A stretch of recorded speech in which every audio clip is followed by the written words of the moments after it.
No fim do século XIX, o sionismo e nacionalismo palestino passaram a disputar a mesma terra, com o sionismo liderado por judeus europeus. Propunha criar um lar nacional para judeus em resposta ao antissemitismo e ao desejo de retorno à terra ancestral.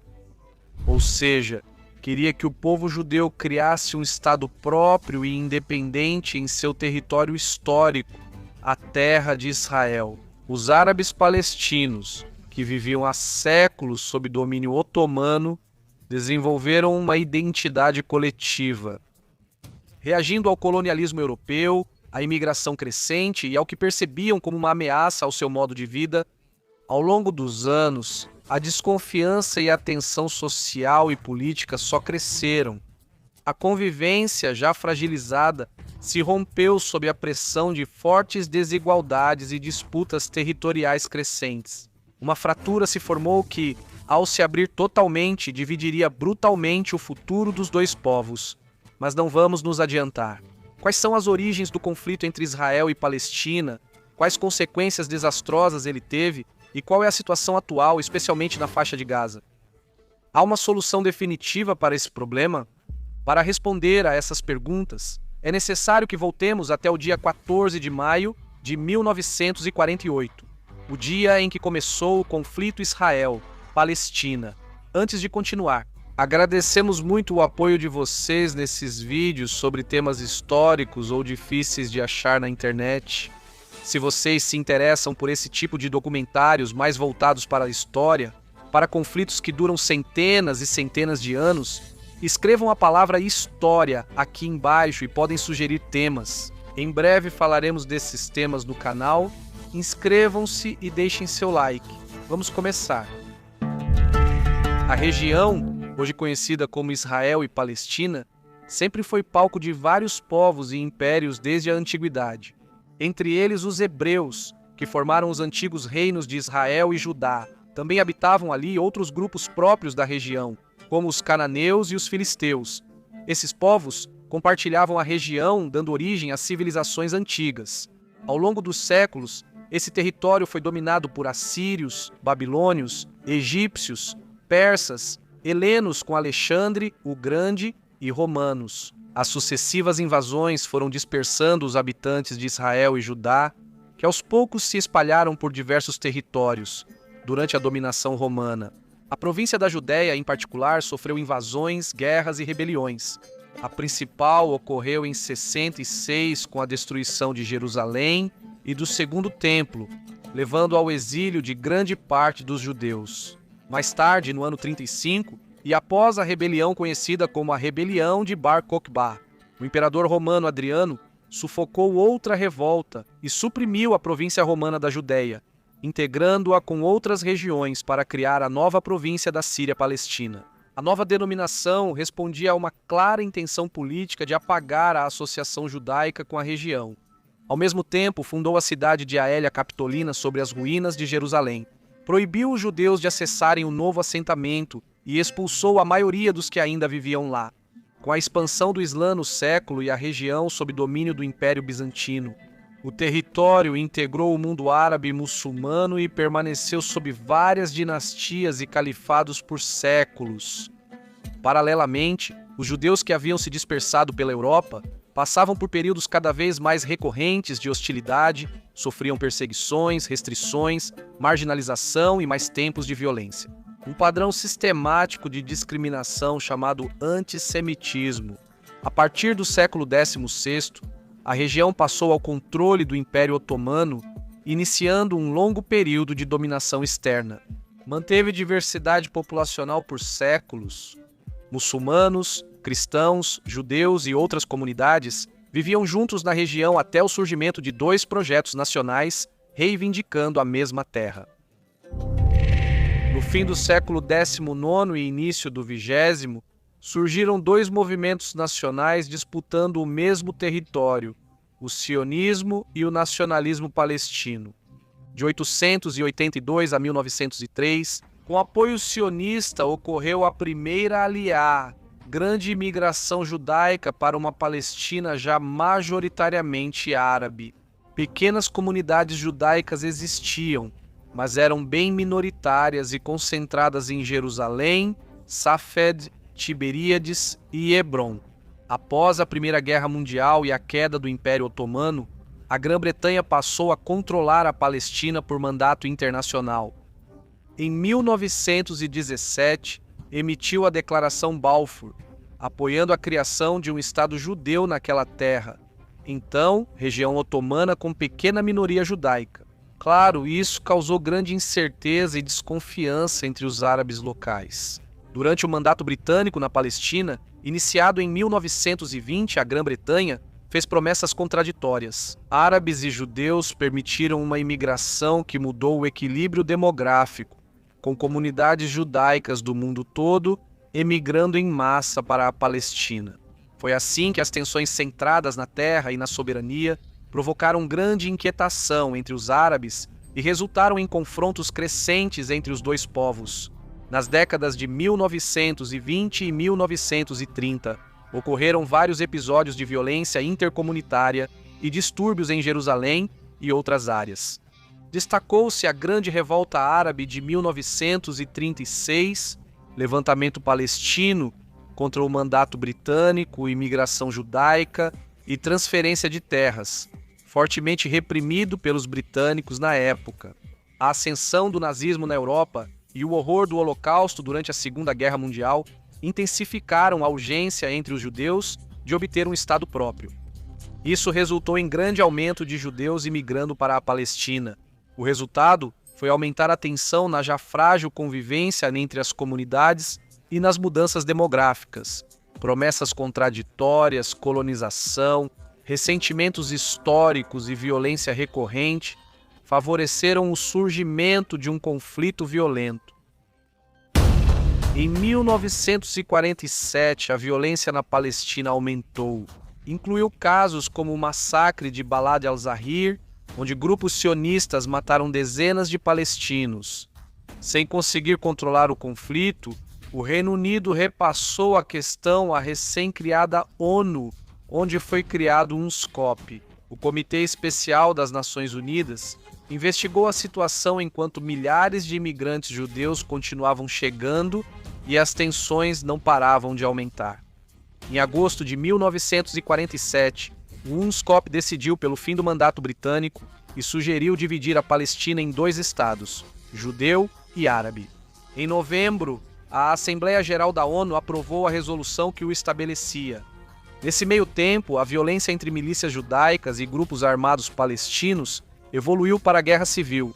Ambos os lados cometeram ataques que provocaram mortes, medo, deslocamentos em massa e o colapso de uma convivência já bastante fragilizada. Enquanto a ONU falhava em conter a violência, forças judaicas tomaram cidades-chave como Haifa, Jaffa, Safed e Beizan. Em maio de 1948, após a fuga da maioria dos árabes dessas áreas, eles controlavam grande parte do território. Em 14 de maio nasceu o Estado de Israel.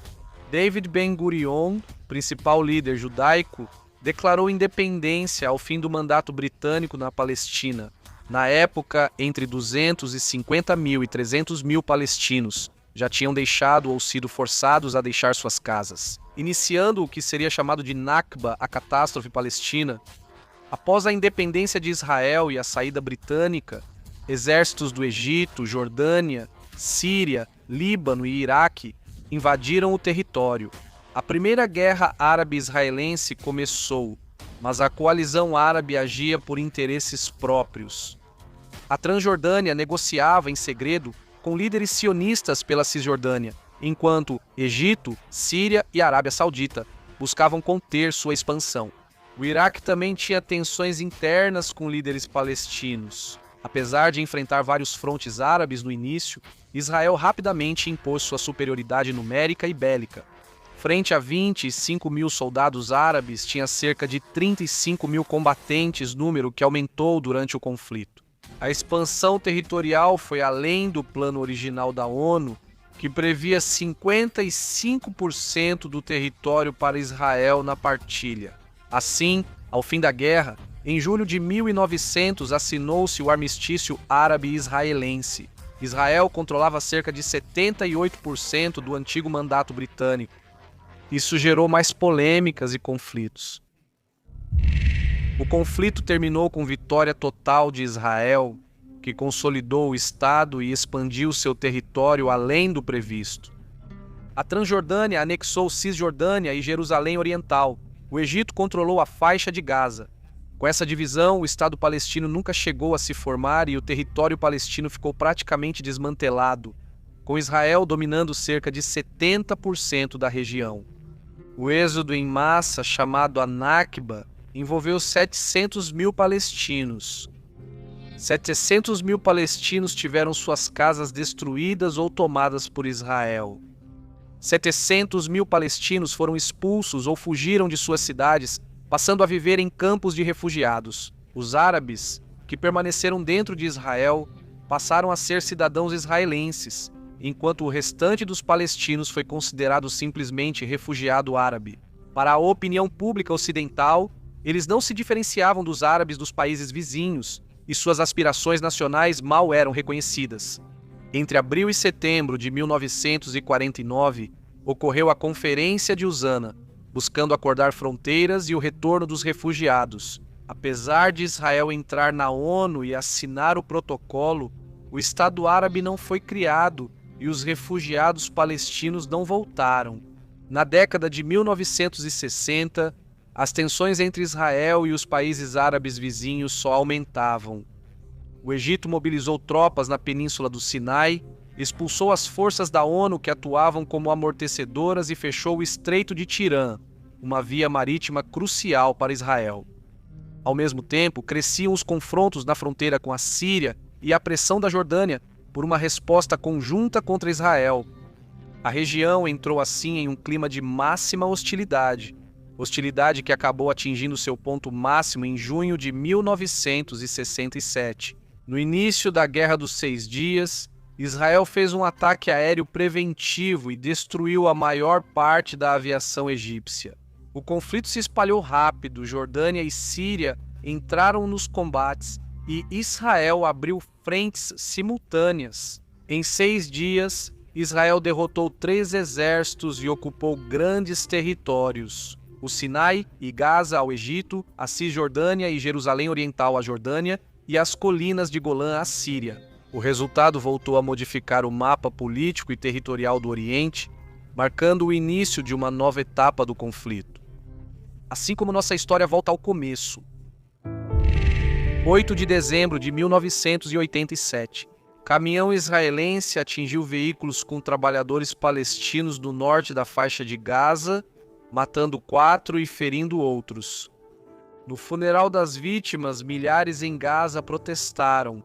No dia seguinte, o protesto virou confronto com soldados israelenses. Eles revidaram com tiros e naquela noite já havia vários manifestantes mortos. A violência não parou aí.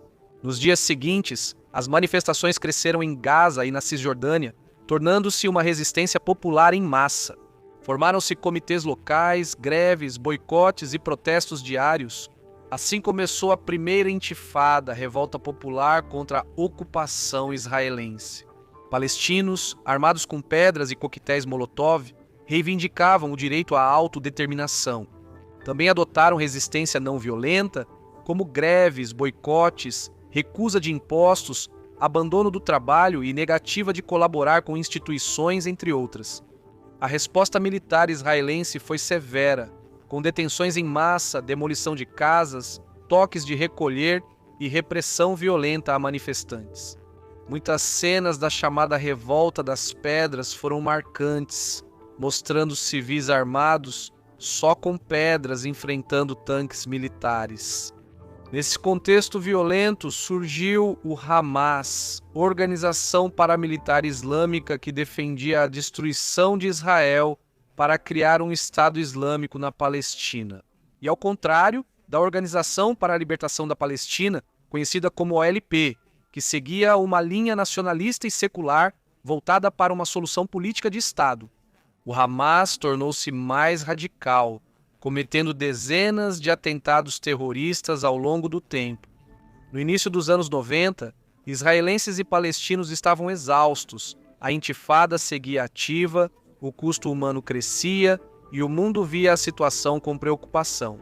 Em meio a conflitos, exaustão e pressões externas, surgiram os Acordos de Oslo, o pacto entre Israel e a OLP, assinado em 1993, iniciou um processo de paz e reconhecimento mútuo.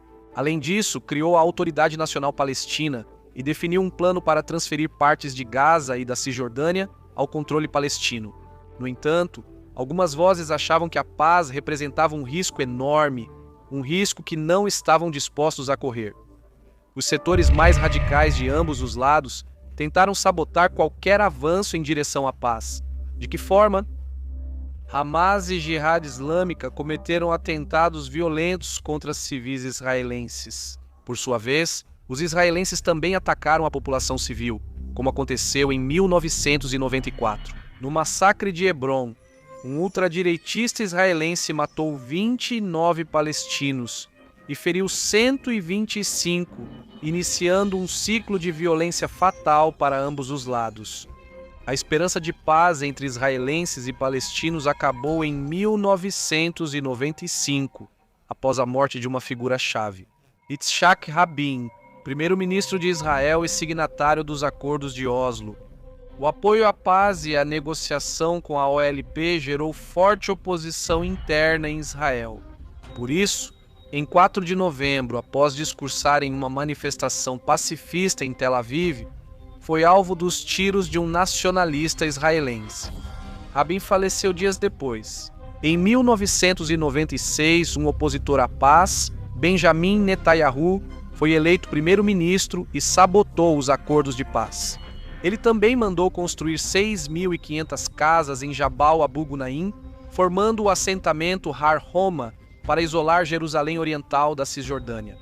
Em 1999, Ehud Barak substituiu Benjamin Netanyahu e retirou as tropas israelenses do sul do Líbano, permitindo ataques do Hezbollah. Nesse mesmo ano, ele tentou reativar a paz com a OLP na cúpula de Camp David, 1000. Reuniões de alto nível entre líderes de vários países ocorreram na residência de retiro presidencial dos Estados Unidos. Mas as negociações fracassaram. O não cumprimento dos compromissos de Israel no processo de Oslo, a constante expansão dos assentamentos e o agravamento das condições de vida dos palestinos desencadearam, em setembro de 2000, uma nova revolta, a Segunda Intifada. A versão mais violenta da revolta fez o governo israelense responder com força militar. Os palestinos respondiam com atentados e lançamentos de bombas, enquanto Israel intensificava a ofensiva com bombardeios aéreos. Os grupos armados palestinos não ficavam para trás. E como eles respondiam com mísseis, a Segunda Intifada terminou por volta de fevereiro de 2005, após a morte de Yasser Arafat e a eleição de Mahmoud Abbas como seu sucessor. Isso permitiu a assinatura de um cessar-fogo e o começo de um período de relativa calma nos territórios palestinos. Uma tranquilidade que, como sempre, logo acabaria. Em 2005, o primeiro-ministro de Israel, Ariel Sharon, anunciou a retirada total das tropas e colonos israelenses da faixa de Gaza. Apesar de a decisão ter sido motivada pela dificuldade de proteger milhares de colonos judeus em área densamente palestina, o Hamas aproveitou a retirada. Atribuíram a vitória e a expulsão de Israel à sua resistência armada. Essa narrativa impulsionou sua vitória nas eleições do ano seguinte, levando-os ao governo, movimento considerado organização terrorista no Ocidente. Passou a liderar a autoridade palestina e manteve sua recusa em reconhecer Israel como Estado, além de se opor a renunciar à violência. Em 2007, o Hamas passou a controlar Gaza e a Autoridade Nacional Palestina ficou com a Cisjordânia. Israel e Egito reagiram com bloqueio a Gaza, restringindo bens, circulação e fronteiras. Desde então, Hamas e Israel vivenciaram ciclos de violência, com foguetes lançados de Gaza e grandes operações militares israelenses. Milhares morreram e a crise humanitária persiste na faixa, pois as tentativas de reconciliação entre Hamas e a Autoridade Nacional Palestina fracassaram repetidamente, mantendo a divisão política palestina. Israel, enquanto isso, continuou expandindo assentamentos na Cisjordânia e em Jerusalém Oriental, e o processo de paz havia ficado praticamente paralisado em Gaza. O Hamas focou em fortalecer seu controle e estrutura militar, mesmo com bloqueio e ofensivas de Israel. Entre 2008 e 2023, mais de 6 mil palestinos e mais de 300 israelenses morreram devido ao conflito. E embora os ataques contínuos entre ambos já fizessem parte do cenário, a guerra mais sangrenta e devastadora estava apenas prestes a começar. Em 7 de outubro de 2023, o Hamas lançou contra Israel uma ofensiva inédita, partindo da faixa de Gaza e começando com um disparo massivo de foguetes. Em seguida, houve uma operação coordenada de comandos sobre várias bases militares e populações próximas à fronteira. A ação, batizada de Operação Inundação de Al-Aqsa, provocou a morte de mais de 1.100 pessoas e pegou Israel completamente de surpresa. A resposta foi brutalmente desproporcional. Israel lançou rapidamente intensos bombardeios e, em 27 de outubro, iniciou a invasão terrestre de Gaza. No dia seguinte, as forças de defesa de Israel avançaram na faixa com tanques e tropas terrestres, apoiadas por fortes bombardeios aéreos e marítimos. Após um cessar-fogo de 7 dias, durante o qual foram realizados intercâmbios de reféns por prisioneiros e foi permitida a entrada limitada de ajuda humanitária, os combates foram retomados em 1º de dezembro de 2023. A ofensiva militar de Israel foi inédita. Os ataques destruíram infraestruturas básicas, arrasaram bairros e atingiram ambulâncias, acampamentos de deslocados, centros de refugiados, hospitais e instalações da ONU. Israel alegava que o Hamas usava essas áreas como escudos humanos, mas organismos internacionais destacaram que o direito internacional proíbe ataques com impacto excessivo em civis. Também bloqueou eletricidade, água, combustível, alimentos e remédios. A punição coletiva é proibida pelo direito internacional humanitário, assim como o uso de bombas de grande tonelagem, artilharia pesada e ataques sem aviso. Aumentou as vítimas civis e violou o princípio da proporcionalidade militar, que exige que o dano a civis nunca seja excessivo, em relação à vantagem militar que se busca obter. As capacidades militares do Hamas não podiam competir contra o enorme e avançado poder militar de Israel. Contava também com o apoio dos Estados Unidos e Grã-Bretanha. Em 19 de janeiro de 2025, entrou em vigor novo cessar-fogo. Em 18 de março, Israel rompeu o acordo com ataques aéreos em Gaza, retomou operações militares e as consequências foram avassaladoras. O saldo humano do ataque de Israel contra a faixa de Gaza foi devastador. Até o momento, foram contabilizadas cerca de 70 mil mortes, em sua maioria civis. E entre eles, mais de 20 mil crianças, quase 3 mil idosos e mais de 11.800 mulheres. Somam-se mais de 170 mil feridos, cerca de 14.400 desaparecidos e um recorde de mais de 4 mil amputações infantis. Entre as vítimas havia centenas de profissionais de saúde, jornalistas e socorristas. A infraestrutura foi devastada, dezenas de hospitais, centros de saúde e quase 200 ambulâncias destruídos. Centenas de mesquitas, cemitérios e 90% dos prédios de Gaza foram destruídos. A desnutrição extrema causou centenas de mortes, inclusive de mais de 100 crianças, e a ONU afirmou que Gaza enfrenta fome devido ao bloqueio de Israel.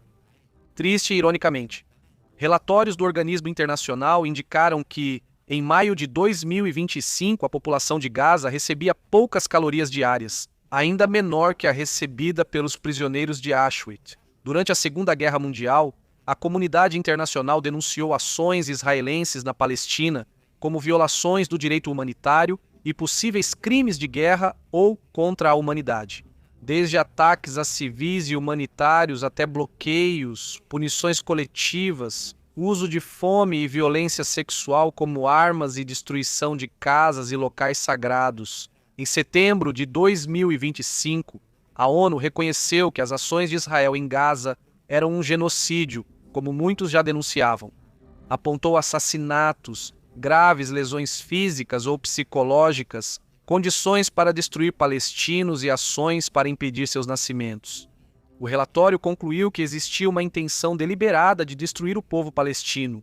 A declaração gerou condenações internacionais e pedidos de justiça, como a suspensão de armas para Israel. Em outubro de 2025, entrou em vigor um novo cessar-fogo após negociações entre Israel e representantes palestinos. Mediado por Egito, Catar, Turquia e com apoio dos Issarouá, o novo acordo traz plano da ONU para estabilização, reconstrução, transferência de segurança e retirada gradual das tropas israelenses. Apesar do cessar das hostilidades, ainda ocorrem incidentes e ataques isolados. Gaza vive situação precária, sem serviços essenciais, com deslocamento em massa, pobreza, infraestrutura devastada e grandes obstáculos à reconstrução. E, não menos importante, o conflito de fundo continua sem solução. Então, qual é a solução permanente? Não há uma única resposta, mas as propostas se concentram em dois enfoques principais: criação de dois estados independentes, com direitos plenos e fronteiras seguras reconhecidas internacionalmente, ou um estado único em todo o território, com igualdade de direitos para israelenses e palestinos. A ONU e a comunidade internacional tendem a preferir a primeira opção. O conflito israelense-palestino, marcado pela dor, segue como um dos cenários mais complexos do panorama internacional. Hoje, a região enfrenta o desgaste de anos de violência e a dúvida sobre como reconstruir o futuro. A solução requer acordos políticos e a difícil tarefa de reparar o tecido social, restituir direitos e reconstruir a confiança. Enquanto isso não ocorrer, a paz seguirá como um sonho frágil, sempre ameaçado pela sombra de uma guerra impiedosa, cujos tentáculos parecem não querer deixar de sufocar essa parte do inscreva-se.